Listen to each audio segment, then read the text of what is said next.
At ang nasagap ka natin na balita na si Excel daw ay nasa Japan na, no? Lately dahil nga na trending siya dito kay Rappi Tulfo, at bukod sa investment scam na kanyang kinakasangkot ay meron pang isang issue etong si Excel na kinakasangkutan, no? Although etong personality na to na si Dindin ay hindi siya ganun ka-influence, kaya yung issue na sa kanila namamagitan ay hindi naririnig ng mga ilang netizens dyan, no? So ang issue dito, no, may mga action figure or yung mga life size action figure sila na pagmamay-ari na naka-display daw dito kila Excel sa kanilang toy museum, no. So basahin natin to, another resibo, no. Sabi daw dito, no, etong post na to, post ng tatay neto ni Dindin. All Iron Mans you see na meron daw kay Excel na dinisplay sa museum niya ay obra daw ng iba na i-display na ni Excel sa kanyang ano, no. Pero hindi daw kay Excel yung mga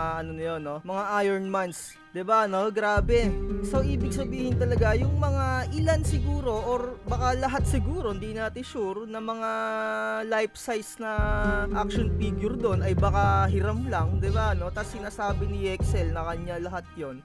Ito yung isa pang issue, no, na kinakasangkutan ni Excel, na although hindi talaga to masyado matunog kasi nga itong si Dindin ay hindi ganun kalakas yung influence niya dito sa internet, no. Ang dami niyang isinisiwalat dito na mga details. Ang dami niyang pinopost dito, no, tungkol nga doon sa mga laruan na gawa nila.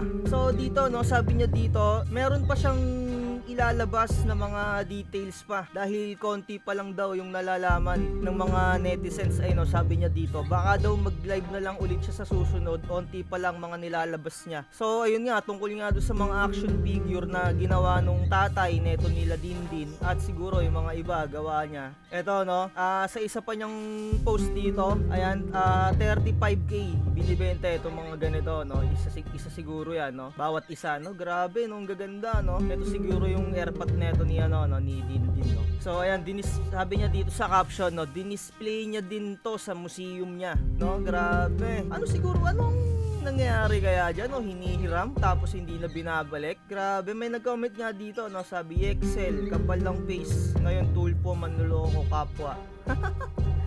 So yung issue neto ni Dindin at yung sa mga investment scam ay magkaiba to, no. Ito kasi tungkol to sa mga action figure na life size, no. Magkaiba to. So kung makikita natin, ito nga yung unang trending post neto ni Dindin tungkol dito sa kung ano man to, parang mga Voltron ata to, hindi ako nagkakamali na kung anong action figure to, no. Sabi niya dito, no, hiniram mo yan sa tatay ko, hindi sa'yo yan, pero claim mo sa'yo. So bibisitahin lang natin dito yung YouTube channel neto ni Chris Cantada, no. 7 years ago, eto, no, naka-display nga dito yung mga life size action figure na to, no. Ayan, no, kung hindi ako nagkakamali, ayan yung mga yan, yung tatlo. Eto to, ayan, no. So naka-display nga do, no. Not sure lang kung until now nandun pa rin. Syempre, matagal na rin akong hindi nakakabisita dito, parang 2019 pa ata yung ano ko dito, punta ko dito, no, bago mag-pandemic ata, hindi ko na masyado ma-recall. Wala na rin akong video nung pag-visit ko doon. Ito na lang yung halos nakita ko sa internet. Ito, no, nakita nga natin yung action figure na to na nag-trending dito sa post neto ni Dindin. Ayan, no. So wala na akong makita rin na video na inamin nga ni Excel Sebastian na sa kanya yung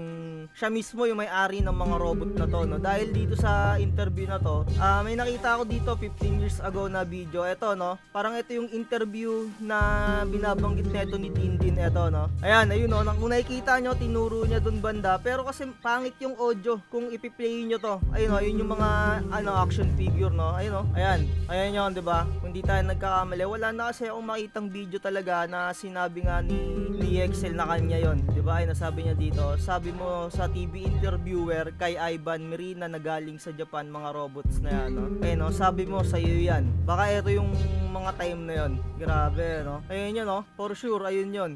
Wala na tayong ibang makita na na video eh. Ito lang yung nahagilap ko eh. Ayan, no, 'di ba? Ayan, nagpa-picture pa siya doon, no. Grabe. So, ayun lang, at least may kahit papaano natutulungan din natin to si Dindin, no, sa mga influence din natin diyan. Alam ko naman na may hilig kayo sa chismis, sa mga tropa ko diyan. Shoutout sa inyo. Share niyo tong video na to, bagong chismis content natin. At kay Madam Dindin, no, sana mabawi niyo yung mga iba yung mga mga action life-size figure yan, no? At meron pang mga issue, yung mga ano dito, sobrang dami niyang isinisiwalat, no, sa internet na hindi natin nalalaman na meron palang issue na ganito tungkol dun sa mga laruan ng mga naka-display doon, no? Meron pang mga issue dito, yung recast, yung parang yung isang design na original design ay parang ginagawan ulit ng panibagong copy, no? Parang ganun ata yung ibig sabihin ng recast, no? Kung hindi tayo nagkakamali, no, i-correct nyo na lang ako mga tropa kung ano ibig sabihin ng recast. Pero base sa research ko, no, merong isang action figure na kokopyahin yung design na yon, no, na which is yung design na yon parang